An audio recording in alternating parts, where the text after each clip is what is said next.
Good evening, friends. Thank you for joining me. I could not come for a session yesterday as I was not feeling very well. I had taken the COVID vaccine, so I had fever the last few days. Today is the third day, and I feel much better. I would also advise everyone to take it and protect themselves, their families, and also people around them. This is my advice. Let us start with what the Bhatt family have in store for us after Sadak 2. This series, called Bombay Begums, is directed by Alakrita Srivastava, who everyone well knows as one of the anti-CAA protesters. Secondly, she has a unique distinction of watching Pooja Bhatt's movie Dil Hai Ki Manta Nahi 21 times. Can you believe it?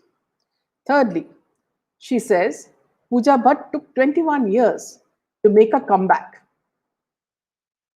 And fourthly, Alankrita directed movies and series like Lipstick Under My Burqa and Dolly, Kitty Aur Chamakte Sitare. So from these points, you would already guess what you can expect from Bombay Begums.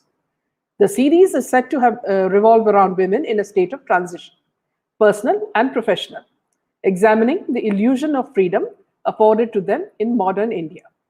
Set in the backdrop of a male-dominated banking industry and featuring intersecting narratives. Bombay Begums is meant to be meaningful to today's modern woman. I don't know why most of these series believe that by bashing men, they reach out to the modern woman. Well, dear Alankrita and the whole Bhatt family and its extended family, we as an audience may perhaps, be forced to predict doomsday for your series, as it has everything that our Indian audiences don't really need. To start with, Indian women, except for women fed on Bollywood crap, say fuck a million times. So, right from the start, Pooja uses the word fuck a million times, just like Kajal used it in her movie Tribhanga. And before the series starts, we have the pop-up lollies. So there's sex, there's substance, all available in this movie or series, which is how they feel that people decide what to watch when it comes to movies or series. Really? Do they mean to say that content is not important? Is that the message? So we have a young boy having sex for the first time with a sex worker and being mocked by her. Women smoking like chimneys, young girls snorting cocaine. Everyone seems to be blackmailing the other. Young schoolboys looking at girls and getting WhatsApp chats, pictures of women's, or rather a girl's bust size. And you see the boys looking at it and snickering. Really? Which world is this, Alankriti? Was the script written by Mahesh Bhatt, Pooja Bhatt, or the dimwit Alia Bhatt? And who are the producers?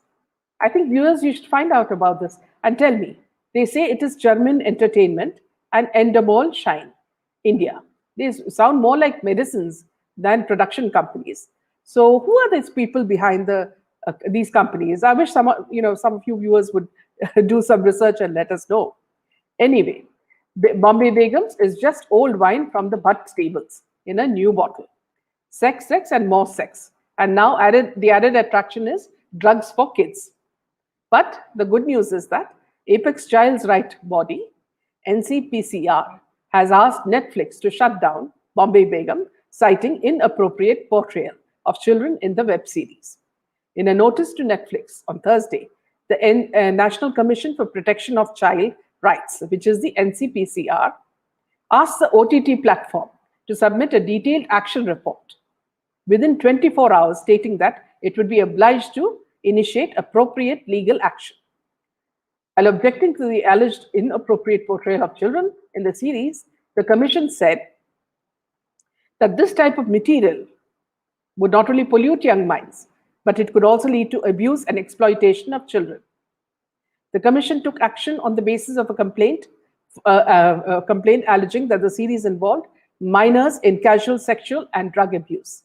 The Commission stated in its notice, Netflix should take extra precautions in relation to children or when streaming any content for children.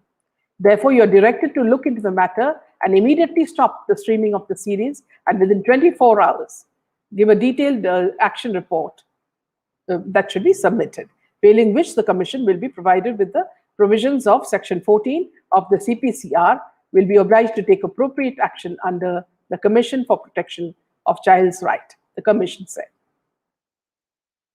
In one hand, the Narcotics Bureau is trying to eradicate the drug menace, and you have these people who are in films, trying to make a quick buck by exploiting the very thing that we are trying to get rid of, which is drugs and pornography, and trying to, influence young minds.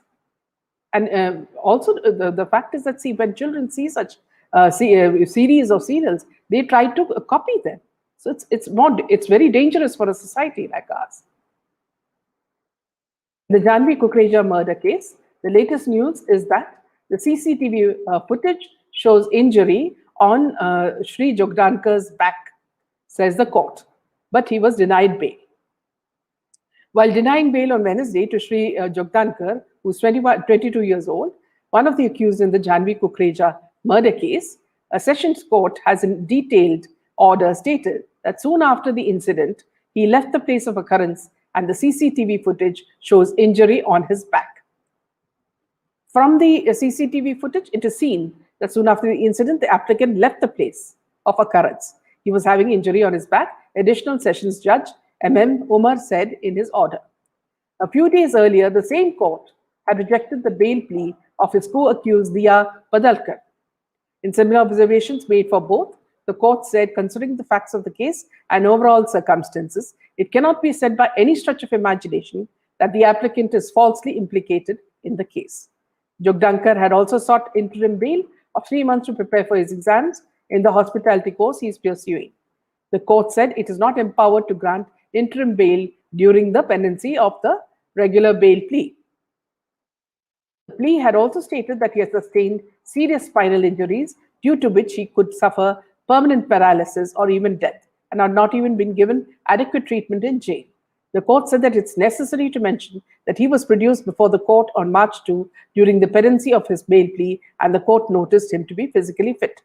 There is nothing on record to show that there is danger to the life of the applicant in jail due to injuries caused to him, Judge Umar said.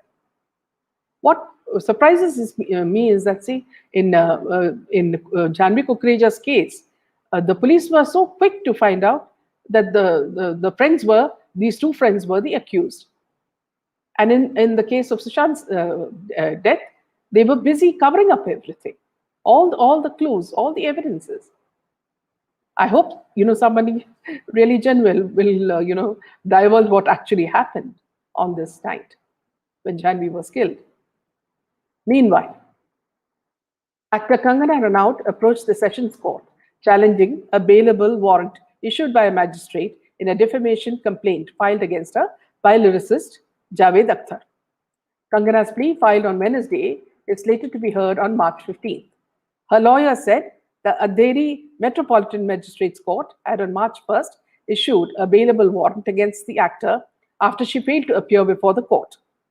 Magistrate R.R. Khanhad earlier issued a summons to her in February. As the actor failed to appear, the court issued a bailable warrant against her and posted the matter for hearing on March 26. She was at liberty to approach a higher court to challenge the summons, but cannot evade appearance before his court, the magistrate said. Earlier, the police had submitted a report on Javed's complaint saying an offense of defamation was prima facie made out against Kangana. Javed had accused the actor of making false statements about him and damaging his reputation when she spoke about a coterie in Bollywood in the aftermath of SSR's death in June. Kangana's lawyer, Siddiqui, said her plea in the Sessions Court could be heard on Monday. The summons itself was issued without complying with the Code of Criminal Procedure, as 4 witnesses named by Javed in his complaint had not examined an oath, he said.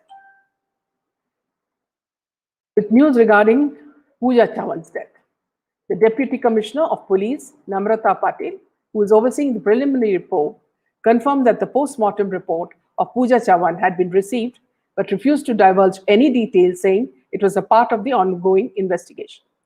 The Pune City Police have received the post-mortem report of the 22-year-old Pooja Chavan, who allegedly committed suicide earlier this month. But remember, viewers, there was no suicide note in this.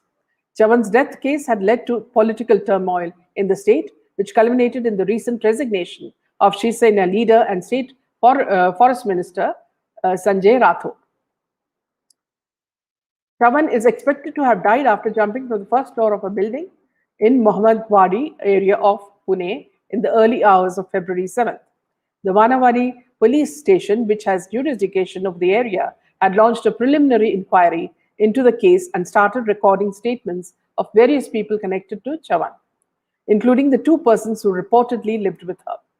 Meanwhile, on Tuesday, Pune Police Commissioner Amitabh Gupta was asked during a press conference about the progress of the investigation in the case. When a reporter asked him about the case, Gupta, who was at that time taking questions after finishing the briefing at the press conference, avoided answering the question and left the conference hall. That itself shows that there's something really dicey about it. After the alleged suicide, the police had not recovered any suicide note. As per procedure, a case of accidental death pending probe into the causes was registered at the Vanawadi police station in Pune. Soon after her death, allegations had propped up on social media platforms, purportedly linking Sanjay Rathod to the case. This, plus the audio tapes that also revealed conversations between the minister and a worker. Meanwhile, in Farhan Akhtar's latest movie called Toofan, people have called for a boycott of his movie, Toofan, over his stand on CAA and political issues. A boycott of Toofan is in the works among Twitter users as they don't agree with Farhan Akhtar's stand on the Citizenship Amendment Act, that is the CAA, and his political opinions as well. Not only this, but also his proximity with Riya Chakravarti. He and his girlfriend's proximity with Riya Chakravarti would have angered SSR fans and public who wants justice for SSR. It looks like Rakesh Om Prakash Mehra's upcoming film, Toofan, starring Farhan Akhtar, will suffer the same misery like that of Jhanvi Kapoor's Gunjan Saxena, The Kargil Girl, and Alia Bhatt's Sadak 2. The calls for boycott saw an uproar after the release of the announcement of the film that will be available for streaming in Amazon Prime Video from May 21st, 2021. Calling for the boycott of the movie, many users said they place country over entertainment, and they will not spare their time and money or attention on Farhan Akhtar as his opinions are anti-nationalistic. That's all for now, friends. Please send in your comments and useful suggestions as well. And I hope you like this channel and you will share it with others. Thank you so much. Good night.